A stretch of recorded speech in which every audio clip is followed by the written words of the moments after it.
We go. Good morning, good afternoon, good evening, everyone. Welcome to the next Wasteless World Talks with Bill, Kevin, and Mark and myself. We will write on the back of a language towards Wasteless World. We do it for more than 3 years already. So what is the term today? What is the word? It is hope. And I will start with you, Bill, having you on the top of a screen. When you heard for the first time a few seconds ago the word hope, what came first to your mind, please? Well, it's a very personal word. I tend not to believe in hope. It will be what it's going to be. I'll work my hardest to get the way, and yet I have found somebody who lives for hope. My mother-in-law, who is, well, she has leukemia. Generally, people with leukemia last for a few months. She has had this now for more than a year and a half, and it's because she believes in hope. She hopes that someone will discover the magic pill or come up with, she lives for hope. And my wife and I agree that if the hope were gone, she would be gone. So here's somebody who doesn't believe in hope and somebody else who is alive today because of hope. Thank you. What about you, Mark? What came to your mind first? On the one hand, the idea that, the sense that something positive is going to happen, the optimism, but rather than expecting it to happen, actually causing it to happen. Okay, so if one hopes, there are hopes one can have for things completely outside of our control, and then there are other things that perhaps we can influence. And I like the idea of being able to have an impact in certain areas. Thank you for that. Kevin, what about you and hope? We cannot hear you. We cannot hear you. Something wrong? Try again. Try to unmute. You're muted. Right now you are muted, but you was not before. Try now. No. It seems like... Can yes, you hear me now? Yes, right now it's correct. Great. Okay, sorry about that. Yeah, there's three types of human being or human condition. There's those who have faith, those who have conviction, and the vast majority of us who have to rely on hope. And I think it's a wonderfully positive human emotion. You just hope so. I bloody well hope so. We all bloody well hope it's going to turn out the right way. And I think that's a great human attribute that we have. Mark, you mentioned faith.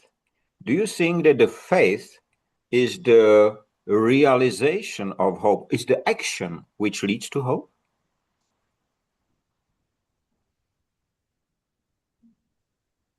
It can be, but often people have faith in hope coming from elsewhere. One believes that something's going to happen somewhere and everything's going to be fine. I sit here at the moment with grey skies, rain pouring down and the wind blowing, and I could sit here with faith that the sun's about to come out. It's not, but it's a nice positive thing to expect. I think the sense of hope is very interesting, putting hope in a third party and hope in oneself. Usually when we talk, we try to find the opposite of hope. What will be it this time? Perhaps despair? That's a good one. Any other suggestion? Surrender. Mhm. You know, we are here right now meeting at the same time. We are here for white old man meeting. And at the same time, there are 20,000 people meeting in another city or village in another country. And media speak that it's the hope what will be the outcome. I do worry that it will be only the hope. But the question is how long we should wait and how long we should hope in a change from someone who does not want to change. Is there anything which can turn the hope into reality, which is applicable to every one of us?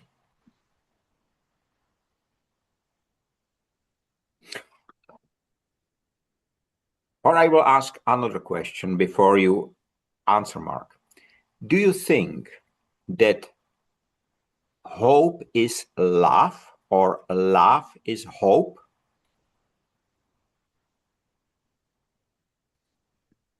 Now, I remember a book about Israel in the beginning, and a man and a woman who were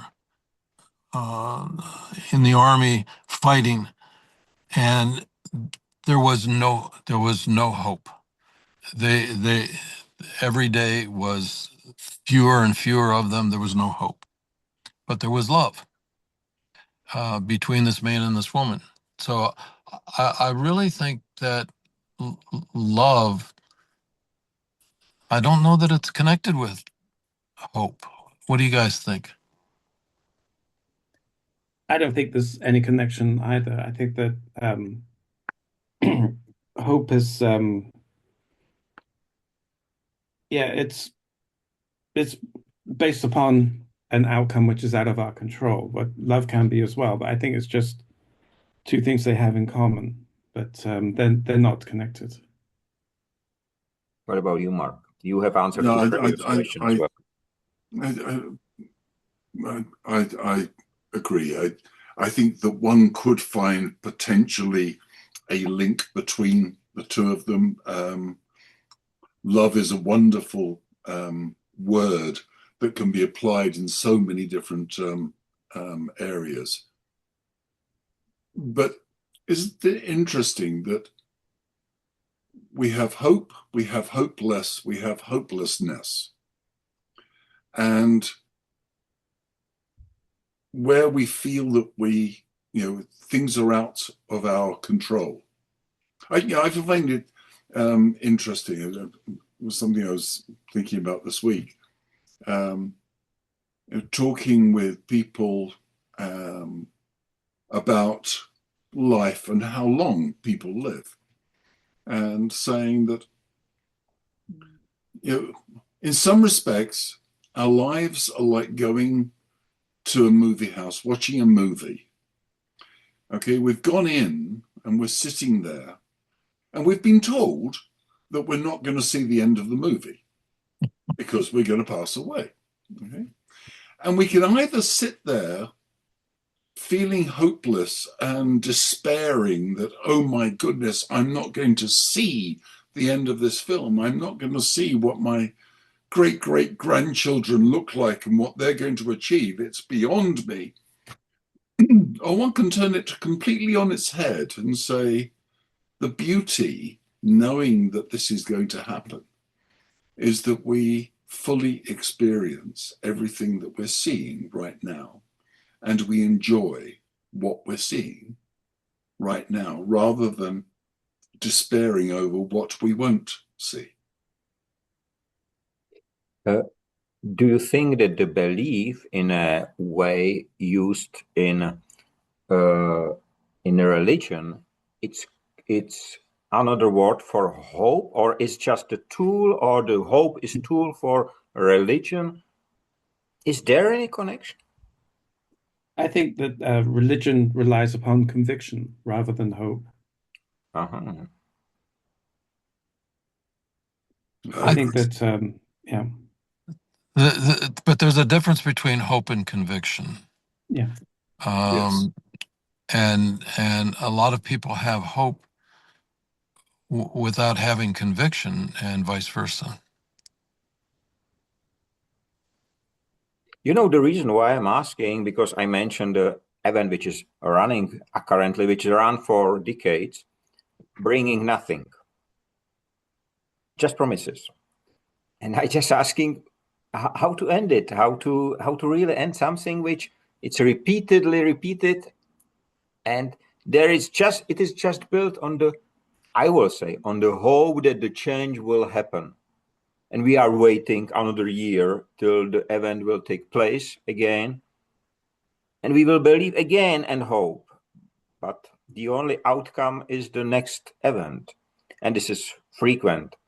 How to end this? How to really end this stage when we are wasting money and time just in favor of you? Is there any way connected to hope? You're assuming that the meeting is taking place every year because of hope, rather than it taking place every year because of greed or personal aggrandizement. No, I don't think it takes place because of hope, but hope is being spread across the society as the expected outcome. The people who are meeting there are meeting with greed, and this is a very different story.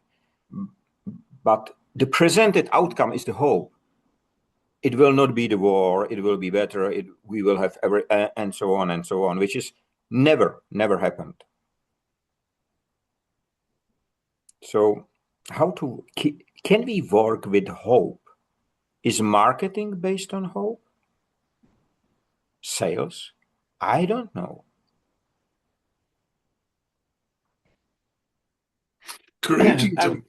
Creating demand through marketing is trying to establish hope of achieving status or achieving happiness, achieving something positive.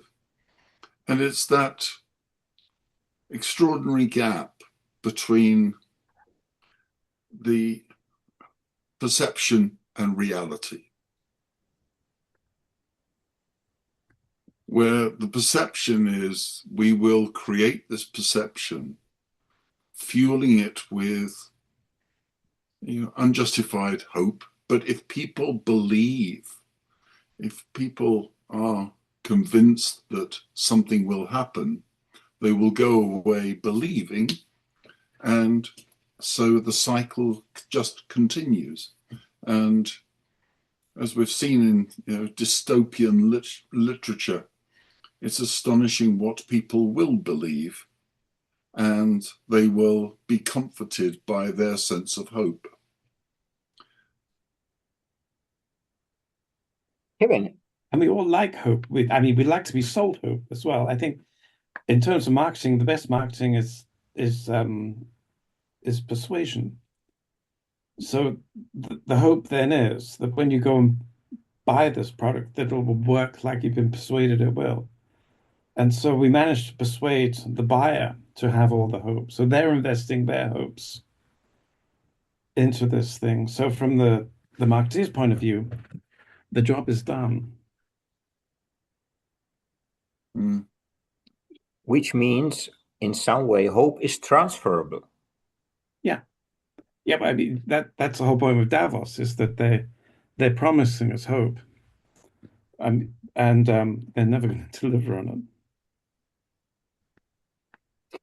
You know, the term today was introduced by Jane. We have some discussion, and she pointed out, and we came to the term hope. And today, just before we started, she sent me one Czech song, which you will not understand. But interesting part is it's about hope and love. Its name, Love is Hope. And it is interesting part is that it was first published in 1986. And this is the year when I met Jane. So, as same as you, we don't believe in coincidence, but it is very interesting. And she said, and she sent me the song, and tears came to my eyes because I forgot this song. Because she said, if we switch the term love with your name, it will work, because you are changing the world. You are the hope for the change. And it was a very strong statement, to be honest. So I think that we can use the hope against those who misuse it. But I do not want to be the one who misuse it at the same time. And the question is there any line not to cross?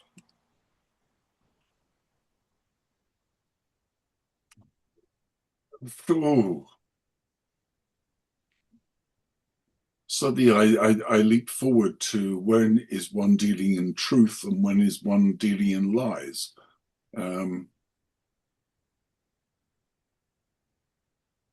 Is it a line, and for whom is it a line?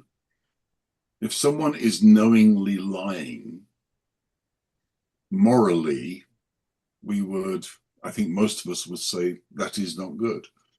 There are moments when we know that lies actually can have a more positive outcome.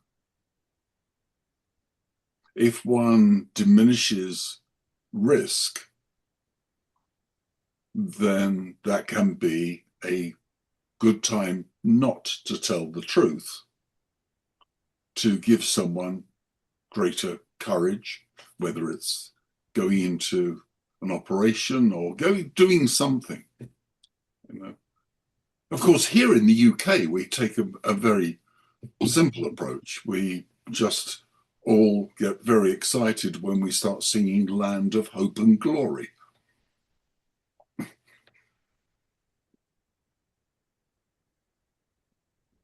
Actually, does anybody know whether, I imagine it's Shakespeare, but this triplet, faith, hope, and charity, anyone know where it comes from or what it means? I don't know the origins. I do not. We have the same three words, same connection, but I didn't check. Jane mentioned it yesterday. I didn't check. Yeah. But I think it must be much older. Yeah, it must be biblical then, I imagine. I think you're right. It's quite interesting that such a term as hope almost left us speechless, and that it almost never happened in our discussions, but we take a lot of time to think. I think, can I suggest that this distinction I'm trying to make between hoping for ourselves and hoping on the actions of a third party, if we focused on the actions of the third party, perhaps that is more nebulous. Whereas having hope that we are going to follow a certain path, that we're going to achieve something, is something where we have a chance of achieving, of realizing that hope. And the question is, which role plays the, let's call it, laziness? When I sit and wait, it's easy. When I should make the action, it's hard. Well, who choose which path? I wrote in 2020 an article which was called DAVOS, the stairs to heaven or the highway to hell. And that's exactly where we are choosing. So I would be happy if everybody start and thinking the hope is connected with our own action. It will be great because the results are visible. But I do worry a little bit when I look at the development of the society, AI and other tools, for example, that, it's so easy to let AI do the work. I just, not intentionally, but I recorded one of the discussion. I start in a Zoom, it was added the AI Copilot or whatever. And it's summarized. At the end, it summarized the discussion in a written form. I will never read it. I can make it, but who will read it? Because it will probably take much more time than the 40 minutes, which I can listen to, I can think about, but I will never read it. Why they are creating the summary of such discussions? I'm not sure. I will try to make out of this and edit to the, if possible, edit to the channel. But it was quite long last time, so I'm not sure if it worked, but maybe. So, yes, Mark. I'm just going to say, talking Davos and talking other things, it's on the one hand, one can say we look at an event such as Davos and hope that there will be meaningful discussions and decisions coming out of it. And I think in reality, most of us recognize that's highly unlikely to happen. There's been a singular failure of achieving that in previous events. And the cynic would say that actually it's a money-spinning venture. To attend Davos, you need to be a member, and as a member of the WEF, you pay a lot of money, and then you're allowed certain privileges. And we suddenly find ourselves careering down a path of delusional entitlement. And it's a very funny thing, because if I've paid this money and I'm in the same room as an A-list celebrity or whoever, then clearly I must have made it. And from the outside, one says, this is complete BS. You just happen to have a bunch of people who have paid the World Economic Forum large amounts of money to be members so that they can be there. And the media will turn up and give, place enormous weight on the words uttered by attendees. And frankly, it is just BS. There have been one or two meetings that have taken place at Davos events that, yes, have had significant impacts somewhere in the world. It's been seen as neutral territory for some reason, for people to come together. And, that's been wonderful. But the vast majority of things that are going on at a Davos are absolutely so far removed from perhaps where our hopes are anchored that it seems surprising that still it manages to achieve such publicity, such visibility. Sorry, that's a long rant. I'm sorry, guys. In the noon discussion, Industry 5.0 ambassador in Switzerland, name is Philip. And I asked him today whether the people in Switzerland hope in the next Davos or that it will not happen. It will be cancelled, the next one. And he said, it depends on the location. When you live in Davos, in the rent, you will be fired before the event, at least for 2-3 weeks, because they will rent the same apartment 10 times more for 10 times more money. After that, you will be maybe offer it back. But he said it is hard to say. It depends on the current status in which you are and on the situation. And with the hope probably is the same. They started a few years ago. They started, I don't know how they call it, open arena, something like that, where they invite the people who are not members. But I realized in 2020 that they are just, we call them in Czech, useful fools.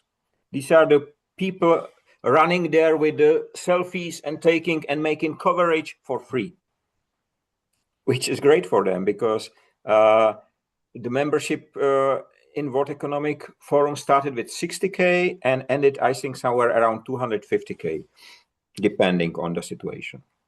So it's hope dependent on your current location or your current state of mind or I anything think else?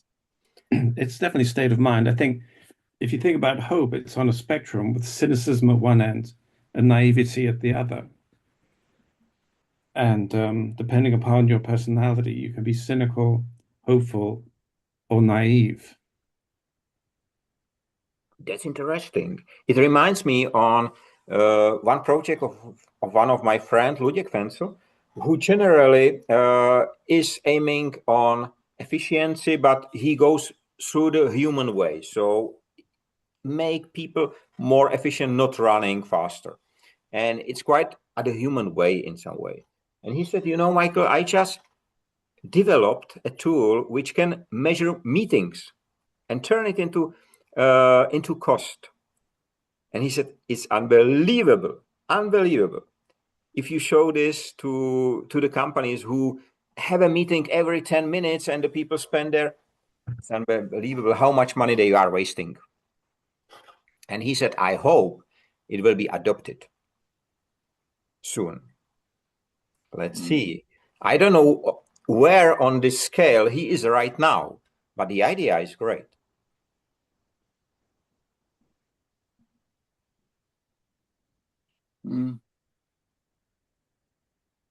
From something I'm piecing together from different things that have been said here this morning. But I said earlier that the motivation to get together at Davos or at the United Nations or any of these is greed, which I don't retract that. But isn't it also ego? What is making people get in their private jet and fly to a meeting of other people who have flown their private jets and sit around and talk with other people besides ego? I'm one of them. I have arrived. I can pay the money. I can fly my plane, and nothing comes of it. Nothing for the good of the people or for the purpose that they've set out ever comes of it. But they keep doing it. It's why do they keep doing it? If it's for, is there any other reason besides ego to keep going to these things? I have a dark reason for it, and I think that it actually is linked very closely to hope. Those of us without power rely upon hope that external events will fall in our favor. Those with power don't need hope because they know they can manipulate events to fall in their favor. Oh, And that's what would you write that down, please? That's very important. Yes, don't need hope. Well, we can do that personally. Does Trump need hope? Or is he able to manipulate whatever he wants so he doesn't need hope? I think to a large degree he can manipulate, but not 100%. When I saw today how a paper binder attacked his fingers during his yesterday's speech, he must be a really tough fighter. Have you seen that? I have not. Wonderful footage.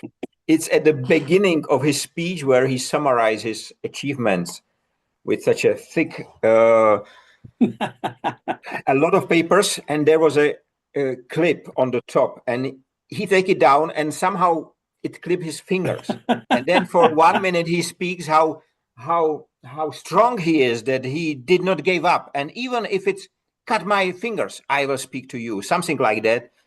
It's really, really great. I desperately need to see far fewer stories about that guy. The whole world needs to see him, much less. I'm sorry, we've gotten political. That was my fault. Sorry. Political, fine, but the question is, and I'm coming back to what Kevin says, the question is, if these people hope as well to be seen, and if so, the ignorance of the world to stop covering will be quite a powerful tool. We discuss to be offline,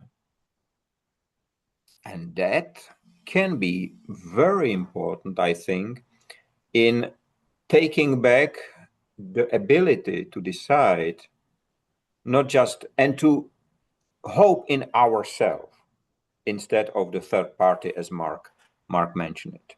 Mark, any comments from your side? You are for a long time silent. This is unusual. I do apologize. The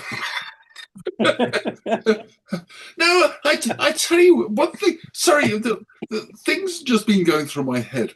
What's been going through my head at the moment is the idea of a red rope. Okay, so years ago, I was involved in setting up a mobile content service on the island of Ibiza. It was called Mobile Ibiza, and it was one of the first services to introduce services for people that were going clubbing, okay? And had a newsroom on the island, and we were covering everything to do with the clubs. And I went there and became fascinated by these red ropes. And at the entrance to a number of the clubs, you had on one side of the rope people going in through security, and they would pay, let's say, $500 for their ticket to get into the club. And on the other side of the rope were people who were paying $30 to go in. And they would all go in together. And the only thing that divided them was this piece of red rope. And when they got inside, the people that had paid 500 had a few more seats in one bar, whereas the poor all went off into the other bar. Now, the music was identical, the ambiance was identical, but they were paying this money to be on one side of a piece of red rope. And I always thought it was hilarious, this sense of, I haven't arrived unless I'm on the right side of the red rope. What the hell is the point of being on this side of the red rope? And somehow in Davos, it feels as if we're seeing this collective group who are all desperate to get onto that side of the red rope. And the rest of us in the world kind of watch on, and we're told by the media and everyone else that this is important and we should be following it. And I think the vast majority of us will allow ourselves to watch maybe 3 or 4 minutes of it a day, and that's it. But those who are behind the red rope are convinced the world is watching them. And the sense of delusional entitlement is actually quite hilarious. It's tragic, but it's also hilarious. And somehow I feel that we just have a lot of that going on these days. Sorry, a slight aside there. Beautiful.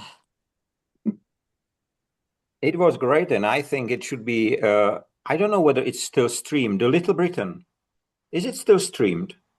It might be. Because we have something similar. It was named Česká soda. It's a very special name. I cannot translate it. And it was just shortly after the Velvet Revolution. It was really funny. So today you will say it crossed all the lines, including the red. Mm-hmm. Today it will be impossible to do something similar here. Change of system, whatever. The people didn't get used to. The media pushed it. It's incorrect, and so on and so on.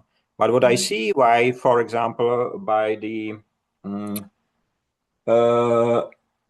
night talks in the US, there are 2 which I watch, and they every single day they point out what was done wrong and how the new president and so on and so. It's so harsh. It will be never streamed in my country. But with the red line, you reminded me on something very different. Have you seen the short, and I think it's British as well, The 8 red lines. It's a short video. I will send you that. I am sure you will enjoy it. I think it's called 8 red lines. It's on YouTube and it's unbelievable. But your story with the red line, it put another, it's a cherry on the top, to be honest. Mhm. It's, well, honestly, it really is remarkable what people value and what they think other people value. It's lovely when you see a very expensive car coming down the road to look the other way. It upsets the owners of these vehicles terribly because you're meant to be giving them your undivided attention. And what's extraordinary from the outside, looking at the situation in the US, and we have it in other countries as well, so it's not just the US, is we see what's happening in Minnesota and we're all following that. But to think what proportion of the American electorate did not vote in the last election. And we focus on the reds, the blues, and there is this extraordinary group of people in between that, if they would only vote, could change. And if we are going to have a hope, I just hope that those people do actually vote. I would like to tell you that we have 2 minutes to the end. And I think that was the great starter was done by Bill and his mother-in-law, because hope, in fact, can extend the life. I can see it with my wife, not with my wife, but my mother. She has double beaten the cancer, just because she has hope and she knows she must care for her father and today for the father of mine. So I think hope is very strong. And I'm so happy that we have spent 40 minutes writing on the back of a language to think and speak about the term which many have every day in their mouth, not knowing what it means. And I would be happy and will be happy to meet next week again. Another term which I cannot tell at the moment, but I'm sure it will be same interesting as today. So for now, have a nice time, free of waste and wasting in all its forms. Stay safe, be free, be human, and let's turn hope into action every single day. See you next week. Bye-bye. Bye-bye. Bye-bye.